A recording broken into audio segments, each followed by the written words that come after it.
兩個女人何 Lily 越夜越美麗，越美麗。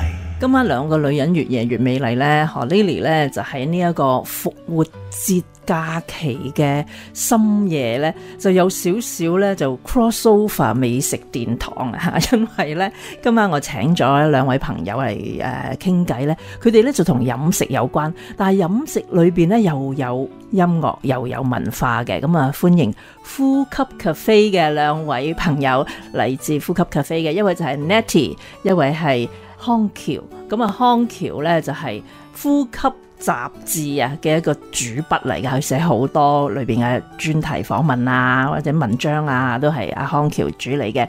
Nettie， 康橋你好。 Hello， 叉姐你好。咁啊 Nettie 咧就係、不如你話俾我聽，你喺呼吸呢一個單位裏邊係負責啲乜嘢？嗱，我再同大家詳述下呼吸呢個字咧，其實係英文嚟嘅吓 ，FULLCUP， 呼吸即係滿杯，即係一杯滿咁解。咁咧，但係我哋廣東話聽起上嚟咧，就好似 breathing 吓，呼吸即係一呼一吸咁樣。其實咧，我覺得呢兩個字用埋一齊。都幾有意思嘅嚇，英文有佢就咁字面嘅意思啦。咁我哋嘅 soundwise 即係聲音聽起上嚟咧，又有另外一個意思。咁我覺得呢個名都改得幾好喎 ，Nettie。係啊，我哋老闆青龍佢諗呢個名，我因為我哋已經係開咗8年嘅啦。咁喺8年前嘅時候改呢個名嘅時候，我都覺得，因為我本身係客人嚟嘅，做客人之後就好中意呼吸呢個地方，就變成咗員工咁樣。哇，聽講有好幾位朋友都係咁樣嘅，或者係原本係客人嚟嘅，咁但係去得多之後呢，就一係就變成員工啦，一係就係俾嗰個地方呢啟發到佢去自己開咖啡室，或者係更加咧努力自己嘅音樂創作。或者文字創作咁樣嘅喎，咁我覺得呢個地方真係一個可以話係一個園地啊，一個好好嘅土壤啦，培育好多本土嘅創作嘅喎。係啊。咁啊 Nettie 你再講多啲，你當初去呼吸咖啡室原本係抱住一個咩心情？即係呢一個係樓上咖啡室嚟㗎嘛？喺2003年嗰時開始開業嘅，咁。你點樣會知道呢？因為有陣時香港好密集啦，地方好人多啦。咁雖然樓上鋪越嚟越流行啊，但係你都要識得知訂噶嘛。譬如好似我咁，我唔係好知訂，尤其是九龍嗰啲添啦嚇。九龍嗰啲我唔知道啊，原來呢個樓上係有咖啡室㗎。咁你係點樣揾到佢出嚟嘅咧？其實當初真係幾難揾嘅，因為呢一間咖啡店嘅老闆就佢個人怪怪地嘅，做宣傳係啦，又唔接受訪問，又唔派卡片，通常咖啡派卡片㗎嘛。哎呀，我仲想下次約佢做訪問添。哎呀，咁我要同佢傾下。哎呀，佢一嚟做有誰共鳴啊？誒，可以喎，應該可以，我問下佢先。咁佢唔派卡片啦，於是乎佢就係好相信最好嘅宣傳就係口碑，即係一個客帶一個客嚟嘅。咁我就係有一個朋友帶我去，咁然後一上到去，因為佢初開就4樓咧就有露台，咁其實香港好少係上樓露台，好少望到天空飲咖啡呢件事啊。咁我於是乎就好中意去嗰度啦，覺得個空間好特別。咁同埋因為有個可能大部分嘅客人呢，一飲完佢嗰度整嘅咖啡啦，好多唔同嘅花式咖啡同飲品之後，你會發覺啊，我好似好難再飲翻一啲好連鎖嘅咖啡店啊。因為覺得哇好特別，好用心做，同埋越做越多層，越做又越多款，咁就令到啲客人好有新鮮感。咁所以啱啱舊年我哋又做咗呼吸音樂啦，即係我哋嘅 live house， 咁又令到啲客人又多咗一種文化嘅感覺，就係點解香港又搞到 live house 啊？咁然後啱啱上個月我哋又做埋呼吸 magazine，佢就覺得哇呢個老闆傻傻地，幾萬蚊一個月走去整本 magazine 唔去供樓，然後咁佢啲客人又覺得哇又多咗一個文字嘅部分，又有音樂嘅部分，令到成個呼吸咖啡店嘅感覺就好似好多人好多話題，好多討論一啲可能未必個平時會覺得好值得討論嘅話題咯。係啊，所以我覺得幾得意嘅呢個地方。因為其實咧，我初聽到呢一個地方咧，然後後來再接觸埋呢本雜誌之後咧，我就好開心。其實我好開心，香港有一啲咁樣嘅空間，有啲咁嘅園地俾一啲創作人啊，或者愛好音樂啊、文藝愛好者啦就喺嗰度咧就表達自己啊。咁尤其是咧，你開放咗一個平台呢一個空間，嗰個真係一個平台嚟嘅。你哋就喺你哋咖啡室嘅平台出邊咧，就擺咗一個位咧，就係可以俾啲樂隊咧就喺度 live 演奏嘅live 表演，即係現場表演嘅。咁過去嗰幾個月咧，你分別都已經請咗好多唔同嘅本地嘅獨立樂隊表演嘅，包括有啲咩樂隊啊？哇，好多嚟過玩嘅喎。如果你話比較容易記得名嘅，可能 Kala 啦、野仔啦，咁都有嚟過玩嘅。咁然後嚟緊會玩嘅咧，就可能會係 North and Exodus 啦、Tonic 啊、朱玲玲、Super Moment 嗰啲都會過嚟玩。其實我哋好高興，因為啱啱商台又搞咗拉闊理想，其實又係好高興嘅一件事啦。咁嗰度嘅 band 生好多都好支持，覺得啊係時候我哋要做多啲 show 俾香港啦。咁我哋老闆就覺得啊，其實香港嘅音樂係咪可以多啲選擇呢？咁所以就有呢一個 live music 嘅呢個 stage 去俾佢哋去表演咯。咁同埋我哋又好傻嘅，我老闆個做法，即係其實佢就好中意話我都想 support local music， 好想 support 佢哋嘅創作，所以我哋唔會話好貴嘅場租要佢哋嚟負責個場成個 stage 嘅費用。我哋會話你努力去宣傳自己，你捉到幾多樂手嚟，門票對策，即係你20張飛我哋又係咁開心，你100張飛我哋都開心，最緊要你努力做好自己就得啦。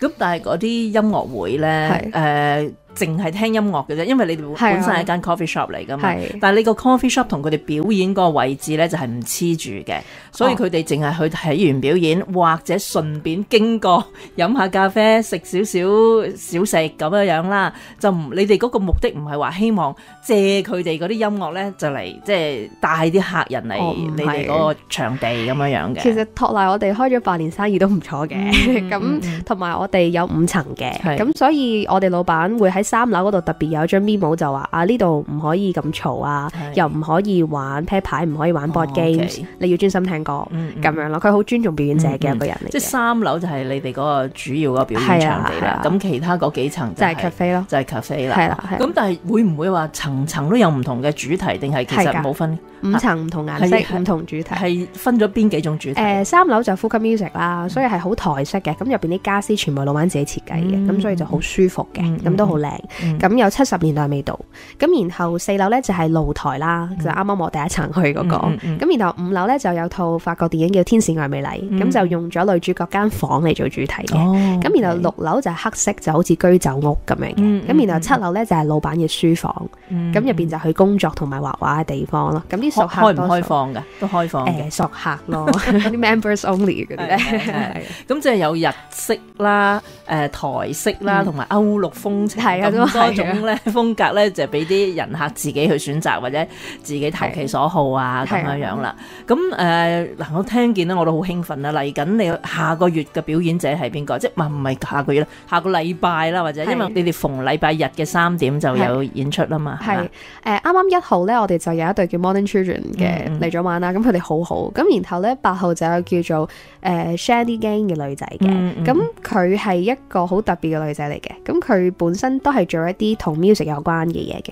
咁佢係做 admin， 但係後嚟好多人話：哇，你唱歌好好聽啊，不如你出嚟做歌手啦。咁佢都係獨立嘅歌手咯。係佢唱 Bossa Nova 㗎，係咪啊？係啊，係因為我喺你本雜誌嗰度睇到㗎啦。係啊係啊。咁再下個禮拜嗱，因為我哋今日咧已經8號啦，過咗啦。咁然後咧下個禮拜15號啦，15號有咩歌手？15號咧我好中意佢哋嘅，佢哋叫 Lily Ashes 啦。咁就係學生嘅組合嚟嘅，一個男仔叫 Jonathan， 個女仔叫 Polly。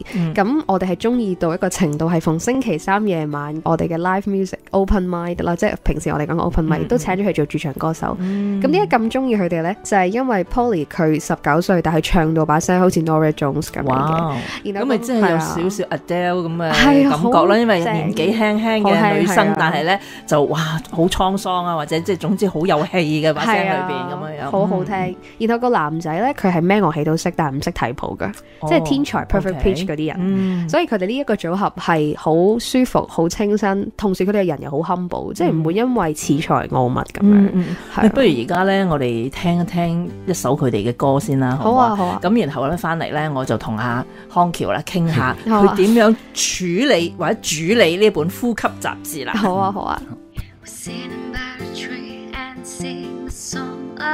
Little boy rushing in and screaming out loud.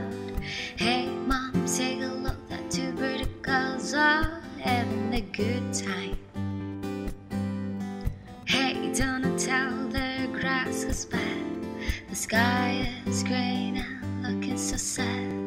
The cold wind passing by, but we're still having a good time. We say and say, we say and say, we say and say, we'll say and say. The stars are racing up and back to the stage. The soul light brightness and saying goodbye. That's the song we wanna share tonight. Hope you're having a good time. Hey, don't tell the grass goes wet. The sky is grey and looking so sad. The cold wind passing by, but we're still having a good time. We'll say and say, we'll say and say, we'll say and say, we'll say and say. The stars are racing up and back to the sky. The soul light brightness and saying goodbye.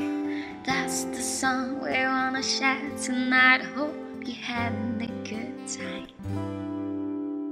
好啦，咁我哋啱啱咧就聽咗 Lily Ashes 唱嘅 Our Song 啦，咁咧呢一隊本地嘅獨立樂隊咧，其實就未係好多人知嘅嚇，咁但係希望嚟緊呢，越嚟越多喜歡佢哋嘅人啦，咁佢哋喺15號嗰個星期日嘅下晝3點咧就會喺呼吸 cafe 咧嗰度表演嘅。好啦，咁啊呼吸除咗 cafe 之外咧，仲出咗最近啊，啱啱好似上個月到啫，係咪啊？就首創咗咧呢一本雜誌叫做呼吸嘅，喺3月嘅時候咧就係創刊號咧就已經出咗街噶啦。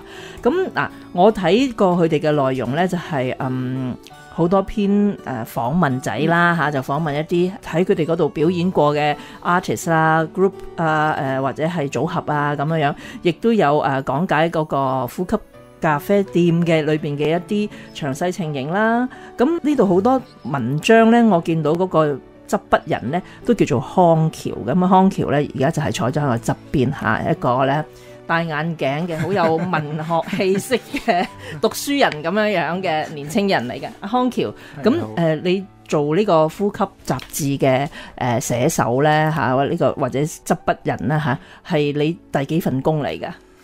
第幾份工啊？其實我就啱啱上年畢業嘅，咁樣畢咗業。讀乜嘢㗎你？讀中文系。OK， 跟住就畢咗業啦，咁就做過一排嘅金融嘅記者啦，即係做金融咁同埋我本身自己有教鋼琴嘅。哦，跟住就哇，真係文藝青年嚟㗎喎！跟住就呢份應該可以如果係正職嘅話，可以係當第2份工啦咁樣。跟住就揾咗係佢哋揾你定你揾佢哋嘅？係介紹嘅，都係好似 Letty 咁樣，有人知道老闆可能想做本雜誌喎，咁知道我可能適合啦，咁就介紹俾老闆識啦。跟住我就俾啲文章去睇啊，同佢傾過下偈啊咁樣，跟住就揾咗我做一個全職咁樣。咁你對呢本雜誌，即係因為你自己參與噶啦，落手落腳噶啦，係咪？咁嗰個構思啊，或者嗰個編排啊、編輯啊嗰啲，你會唔會都係有好多自己嘅意見擺落去咁樣啊？老闆係會一個好有自己嘅諗法嘅人嚟嘅，但係其實佢有諗法嘅時候，佢會成日都同我哋溝通啦。咁我哋會通過我哋嘅對話啊，跟住就可以有啲咩意見，佢係好接受我哋同佢講嘅咁樣，都俾好大嘅一個開放性俾我自己中意寫啲咩咧？你想訪問啲咩人咧？咁你要說服佢咯。你覺得喂呢個好喎，咁你話俾你聽好喺邊度？跟住佢就會佢都覺得好喎，咁就會俾我去寫。其實任我冇咁樣嘅。咁你自己都彈琴㗎啦，咁有冇表演啊？有冇喺 coffee shop 嗰度自彈自唱下咁？我自己會喺度玩咯，因為我諗每個人有唔同嘅天賦嘅，係啊。咁我嘅天賦係我諗可能我自己玩，我中意玩音樂嘅，即係我覺得音樂係一個好似我哋個名咁樣，呼吸係一啲好 down to earth，同埋對我嚟講係一個出口嚟，係一個可以幫你紓解一啲嘢嘅嘢嚟嘅咁樣。跟住我就會好開心，咁有機會我都想喺嗰度表演嘅。我知我自己都有夾 band，但係就係咯，我會有時會喺度玩下咁樣。咁康橋呢個係你嘅筆名定係真名嚟？真名嚟㗎。哦，係啊。咁你爹哋係咪好中意倪匡咧？爺爺改嘅呢個名，去即係嗰個年代嘅讀書人咁樣，咁就喺度炒。係啦，即係倪匡個匡，喬楚個喬咁樣嘅。咁我初初就以為會唔會係佢好？不過呢個就唔應該係佢嘅年代嘅中意嘅嘢，因為徐志摩嗰個再別康橋咧咁出名嘅一首詩咧，咁你咁有文藝氣息，我以為你都係可能係佢嘅fans 啊，咁所以改個咁嘅名啊。咁原來唔係真名嚟嘅。咁康橋，你對於你嘅寫作之路咧，你有啲咩睇法，或者你有咩鋪排？會唔會自己即係獨立地寫一啲文章嘅結集啊，或者甚至小說啊嚟緊會出版啊？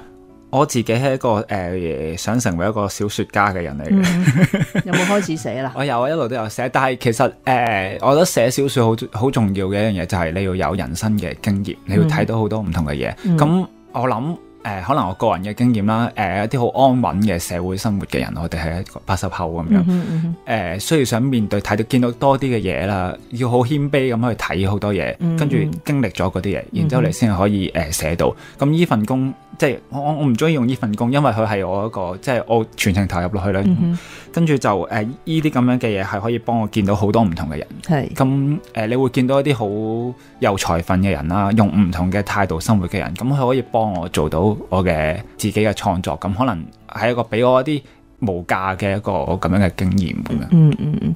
咁但係呢啲人會唔會都觸發你啊？或者係佢令到你有個衝動，就係離開呢個地方，即係去多啲旅行啊，去世界各地見識下，真係感受下生活，然後就即係再創作你嘅小說咧。當然啦，去旅行係一件好開心嘅事嚟嘅，你有唔同嘅身份啦，你可以做一啲你平時唔會做嘅嘢。但係呢個世界好大部分嘅人都唔係周圍走嘅人嚟嘅，即係生活係一啲其實係一啲好日常嘅嘢嚟。你點樣喺日常嘅生活裏邊見到一啲詩意或者一啲意思，反而係一個 for 最大部分嘅人，呢件係一個好重要嘅事嚟。即係就好似呼吸咁樣，好似呼吸咁自然，係自然。但係嗰樣嘢其實有詩意嘅。但係如果你單純地追求一啲好形式上嘅嘢，譬如我要去邊個地方做啲好誇張嘅嘢，當然咁係好好玩。但係生活最簡單一啲好嘢，你可以見到佢有重要嘅地方，係值得寫落嚟咁樣嘅嘢嚟幫我睇。咁啊，康橋其實咧，作為一個寫文章嘅人咧，因為廿幾歲人咧，80後咧，尤其是我哋講，基本上有好多人咧，我認識嘅廿幾歲咧，佢哋好少睇書嘅，即係唔再會話捧起本書嚟閱讀裏邊嗰啲文字啊，甚至讀埋字裏行間嘅意思啊，感受生活中嘅詩意啊呢啲嘢。作為同齡人啊嚇，你同一個年紀人，你會俾啲乜嘢忠告，或者係俾啲乜嘢寄語而同你咁上下年紀，你廿幾歲、23歲有冇啊？25歲啊？差唔多中間，即係24啦，24歲同生仔，係啦。你點樣話俾啲即係朋友仔聽啦嚇？佢哋可能有好多迷失嘅時候嘅嚇，冇你咁知道自己嘅方向嘅。你會點講？喂，其實點樣感受到生活中嘅詩意咧？我覺得有時係天賦嚟嘅，有時係可能太忙。太忙你會周圍可能忙唔知忙咩，覺得冇事忙咁樣啊 ，Facebook 啊咁樣。但係如果你見有時點講咧，我覺得係你要。我覺得佢講咗樣嘢，我覺得都幾感動。就係我哋老闆啦，咁我哋成日講點解呼吸呢個字好呢？